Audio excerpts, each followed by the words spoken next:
Hello दोस्तों, मैं इसके सोलंकी। कैसे हैं आप? आज हम एक्सप्लेन करेंगे, इसलिए आप वीडियो को लाइक सब्सक्राइब करना ना भूलें।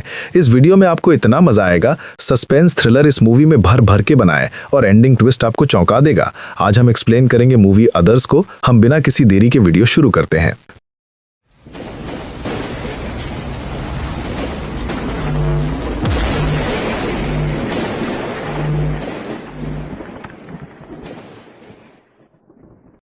शुरुआत में हम एक आदमी को देखते हैं जो सड़क के बीचों बीच एक बड़ा सा पत्थर रख देता है और उसका प्लान था कि जैसे ही कोई गाड़ी जब इस पत्थर से टकराएगी तो वो आदमी उस गाड़ी के लोगों को लूट लेगा।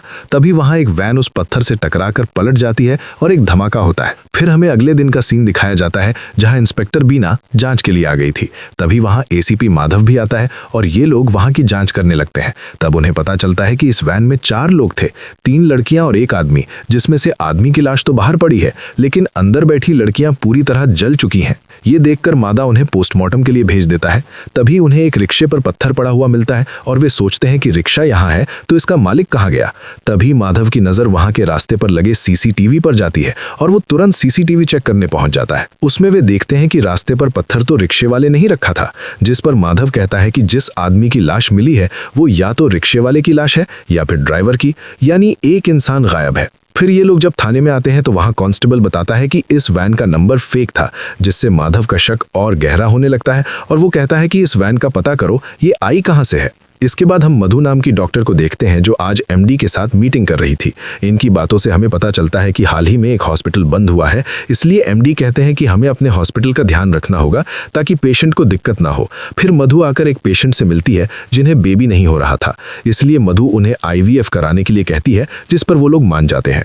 इसके बाद हम माधव को देखते हैं जो अभी भी उसी वैन की खोज कर रहा था।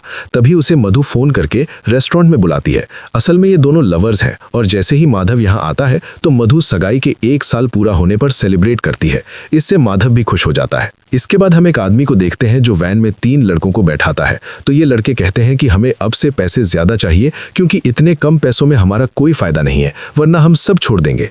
तभी वो आदमी इन लड़कों पर हमला कर देता है और हम देखते हैं कि वो इन लड़कों की लाश को ठिकारे लगवा रहा है। यानी ये कोई बहुत बड़ा गिरोह है जिनके लिए मर्डर आम बात है। इधर माधव का जूनियर गजेंद्र उसी वैन का पता कर रहा था, तो थोड़ा छानबीन करते करते वो एक कार मैकेनिक के पास आता है। तब वो वैन देखते ही मैकेनिक पहचान जाता है और कहता है कि इसे तो मैंने ही रिपेयर किया था। तब माधव भी वहां आता है और इस मैकेनिक से पूछताछ करने लगता है। तो ये मैकेनिक कहता है कि वो रात के समय अपनी वैन ठीक करा कर गया था, जिस पर माधव को याद आता है कि वो वैन भी रात को ही इसी रास्ते से गुजरी थी। फिर यहाँ से माधव सीधा पोस्टमार्टम की रिपोर्ट लेने आता है। तो डॉक्टर बताता है कि ये तीनों लड़कियों के साथ कोई दुष्कर्म नहीं हुआ है, पर हाँ, एक लड़की ब्लास्ट से पहले ही मर चुकी थी क्योंकि उसके सर पर जख्म के निशान थे। और वो बताता है कि तीनों लड़कियां जन्म से ही अंधी थीं। ये सुनकर तो माधव के भी होश उड़ जाते हैं।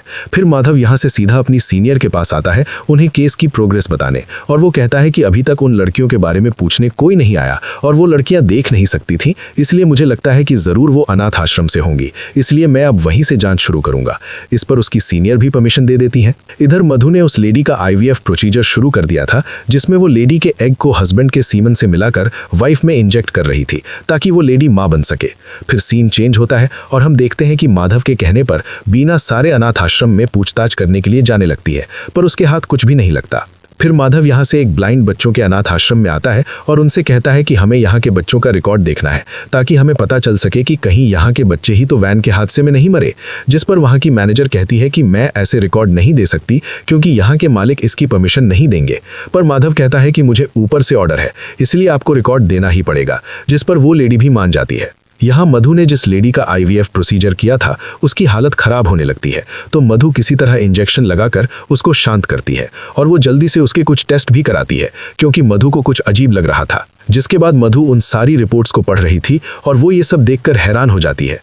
यहाँ माधव के पास डॉक्टर आकर बताता है कि उस वैन की जांच करने पर वहाँ 5 लोगों के फिंगरप्रिंट मिले हैं और लाश 4 की थी, यानी एक गायब है जो ड्राइवर या फिर रिक्शे वाला हो सकता है। तब माधव कहता है कि जो अनाथ आश्रम से रजिस्टर मिला है उसमें लगे फिंगरप्रिंट से मैच करके देखो, कुछ मिले तो बताना। जिसके बाद ये लोग फिंगरप्रिंट स्कैन करना शुरू कर देते हैं, पर सारे रजिस्टर स्कैन करने के बाद भी इन्हें कुछ नहीं मिलता। तभी माधव देखता है कि रजिस्टर में 150 बच्चों के नाम हैं, पर फिंगरप्रिंट केवल 138 लड़कियों का है, यानी 12 लड़कियां गायब हैं।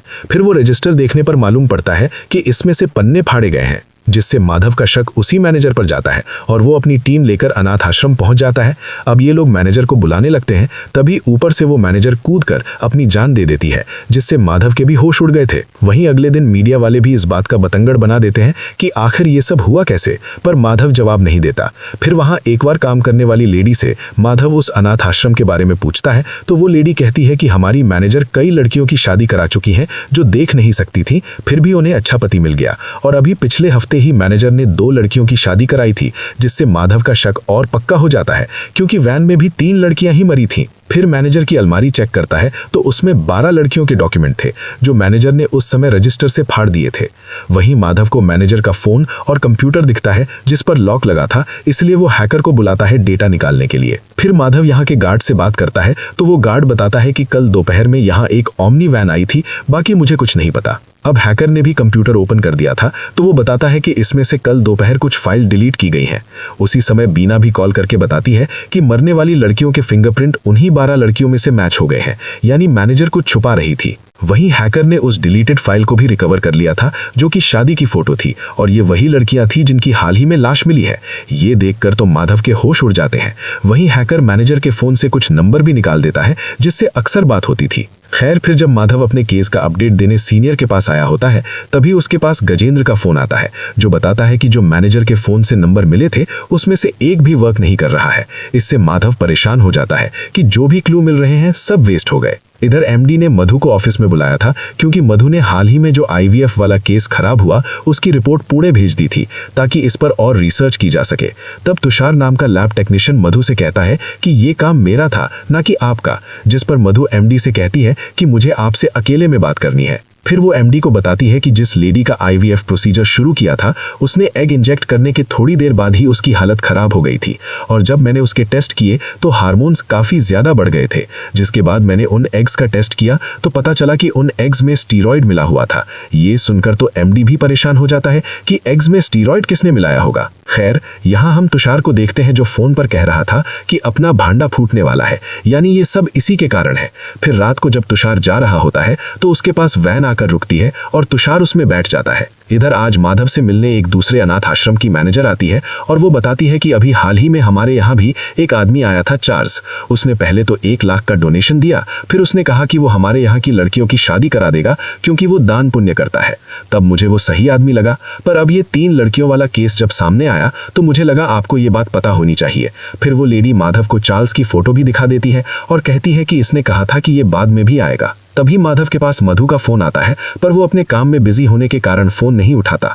असल में मधु माधव को इस केस के बारे में बताने वाली थी, पर माधव इस केस में बिजी था। जिसके बाद सीसीटीवी कैमरा वाला माधव को बुलाता है, क्योंकि उसने एक वैन को रेस्टोरेंट के बाहर खड़ा देखा है और उसका भी नंबर उसी वैन का है जो ब्लास्ट हो गई थी। तब माधव वहां जाता है तो वो नोटिस करता है कि वहां मधु की स्कूटी खड़ी है, और जैसे ही मधु वहां से बाहर निकलती है तो वैन उसकी ओर आने लगती है। तब माधव मधु को कॉल करके वहां से भागने को कहता है, जिस पर मधु भी ऐसा ही करती है और वो वैन उसका पीछा कर रही थी।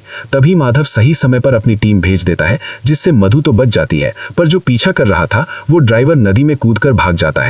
इससे माधव को भी बहुत गुस्सा आता है कि मेन आदमी हाथ से निकल गया। फिर माधव जब मधु से मिलता है तो मधु उसे अपने केस के बारे में बताती है कि जब उसने एक लेडी का आईवीएफ प्रोसीजर किया तो एग में स्टीरॉयड पाया गया। इस स्टीरॉयड से हार्मोन्स बढ़ जाते हैं और जो बच्चा पैदा होता है वो ना तो प्रॉपर लड़का रहता है और ना ही लड़की, यानी उसे ट्रांस कहा जा सकता है। ये सुनकर तो माधव दंग रह जाता है कि अब ये कौन कर रहा है। फिर मधु कहती है कि हमारा लैब टेक्नीशियन तुषार भी कल से गायब है और जरूर उसी ने एग से छेड़छाड़ की होगी। जिसके बाद हम देखते हैं कि माधव ने तुषार के साथी को रिमांड पर ले लिया है। तब मार के डर से वो आदमी बताता है कि ये सारा काम तुषार देखता था, मुझे तो बस पैसे मिल जाते थे, और ये काम चार्ल्स देखता है। तब माधव को याद आता है कि चार्ल्स का नाम तो उस लेडी ने भी लिया था, इसलिए वो चार्ल्स का एड्रेस इस आदमी से ले लेता है। जिसके बाद ये रात को चार्ल्स के घर आते हैं तो चार्ल्स पुलिस को देखते ही हमला कर देता है। तब माधव चार्ल्स को पीट कर अपने साथ ले आता है। अब इसके बाद चार्ल्स को रिमांड पर रखा जाता है, जहां वो कुछ भी नहीं बता रहा था। इसके बाद चार्ल्स कहता है कि हम अनाथ आश्रम की ऐसी ही लड़कियों को निशाना बनाते हैं जो अपाहिज हो, और हम उनकी पहले शादी किसी भी लड़के से करा देते हैं। उसके बाद उनके एग्स निकालकर वहीं स्टीरॉयड मिलाते हैं, जिसे बाद में हॉस्पिटल्स में सप्लाई किया जाता है। ये सुनकर तो सबके होश उड़ जाते हैं। फिर चार्ल्स बताता है कि उस मैनेजर को हमारे बारे में पता चल गया था तो वो पुलिस की धमकी देने लगी, इसलिए हमने उसे ही डरा दिया कि पुलिस पहले तुम्हें पकड़ेगी। इसी डर से उसने आपको देखते ही अपनी जान दे दी थी। हालांकि उसकी कोई गलती नहीं थी, उसे तो हमने पागल बनाया था। अब माधव चार्ल्स को और टॉर्चर करने लगता है। तब चार्ल्स कहता है कि मैं तो बस काम करता हूं, लेकिन असली मास्टरमाइंड तो कोई और है। जिसके बाद हम देखते हैं कि ये मास्टरमाइंड कोई और नहीं बल्कि वही मैकेनिक है जिसने वैन के बारे में पुलिस को बताया था। फिर चार्ल्स कहता है कि उसका नाम वेदा है और वो बहुत कम लोगों के सामने आता है। तब माधव पूछता है कि वो 3 लड़कियां कैसे मरी, जिस पर चार्ल्स कहता है कि शादी वाली रात को ही वेदा उन लड़कियों को वैन में ले जा रहा था। तब एक लड़की ने भागने की कोशिश की तो वेदा ने उसे खूब मारा। फिर वो इन्हें वैन में डालकर अपनी लैब ले जाने लगा, पर रास्ते में पत्थर पड़ा था और वैन पलट गई। तभी एक आदमी वेदा को लूटने आया तो वेदा ने उसे मार दिया और फिर लड़कियों के बारे में किसी को पता न चले तो उसने वैन को आग लगा दी और भाग गया। इसके बाद हम देखते हैं कि अब वेदा सीधा थाने में आ गया है और वो माधव को आकर अपना केस बताता है कि उसकी बहन की शादी भी उसी मैनेजर ने करवाई थी, पर उसकी बहन शादी के बाद से गायब है। ये बताकर वो कहता है कि मेरी बहन को ढूंढ दीजिए और वो अपनी बहन की फोटो भी दिखाता है। तभी माधव के पास गजेंद्र आकर बताता है कि चार्ल्स ने जब से खाना खाया है उसकी हालत खराब हो गई है। तब यहाँ रिवील होता है कि वेदा ने ही जो खाना माधव ने चार्ल्स के लिए मंगवाया था उसे बदल दिया था, जिससे यहाँ तो चार्ल्स की मौत हो जाती है और ये देख वेदा हंस रहा था। फिर वेदा एकदम से माधव को कहता है कि इसे तो मैं जानता था, यही था मेरी बहन की शादी करवाने में। तब माधव कहता है कि इसके साथी को वेदा तुमने देखा है? तो वेदा खुद कहता है कि हाँ, मैं जानता हूं।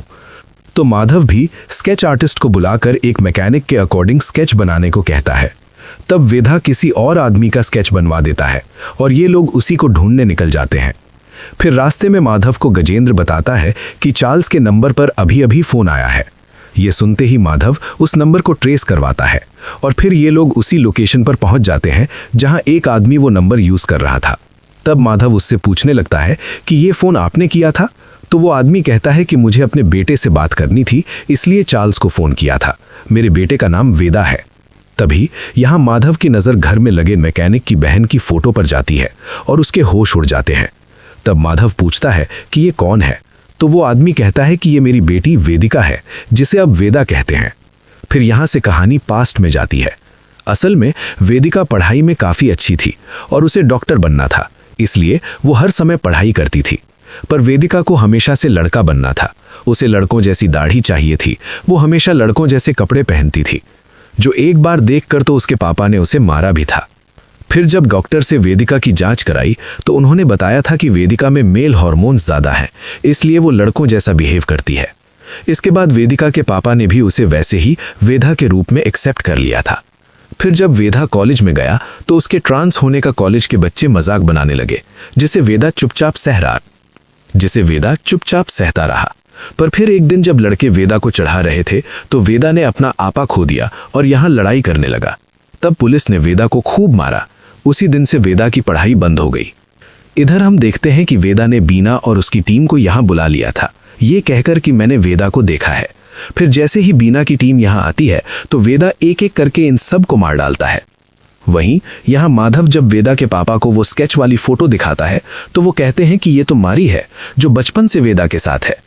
तब ये सुनकर तो माधव वेदा को ढूंढने निकल जाता है और उसे बीना की लोकेशन का पता भी चल जाता है, इसलिए वो वहीं जा रहा था। वहीं यहाँ वेदा के पास मारी भी था और ये दोनों यही बात कर रहे थे कि अब बड़ा पंगा ले लिया इन्होंने। तब वेदा कहता है कि तू मर जा, जिससे पुलिस को लगेगा कि वेदा मर गया और मैं अपना मिशन ऐसे ही चलाता रहूंगा। ये कहकर वेदा मारी को मार डालता है। फिर थोड़ी देर में वहां माधव आता है और अपने साथियों की मौत पर उसे बहुत दुख होता है। फिर वो तुरंत वेदा की लैब का पता करके वहां आता है तो वेदा उस पर हमला कर देता है, लेकिन माधव उसे खूब मारता है और कहता है कि तूने ऐसा क्यों किया। तब वेदा कहता है कि मेरा मिशन है कि आने वाले सारे बच्चे ट्रांस पैदा हों, ताकि कोई कभी ट्रांस का मजाक न उड़ाए। ये कहकर वो माधव को मारने की कोशिश करता है, पर माधव उसे मारकर बेहोश कर देता है, जिसके बाद वेदा को जेल हो जाती है। यहीं पर ये मूवी खत्म होती है। दोस्तों, अब आपको इसके अलावा कौन सी मूवी का एक्सप्लेनेशन चाहिए हमें कमेंट्स में बनाइएगा। तो मिलते हैं नेक्स्ट वीडियो में, तब तक के लिए ध्यान रखें। जय हिंद, जय भारत। और हमारे चैनल ऑसम स्मार्टी एक्सप्लेन को सब्सक्राइब और लाइक करना ना भूलें। ऐसे ही अपने भाई को सपोर्ट करें।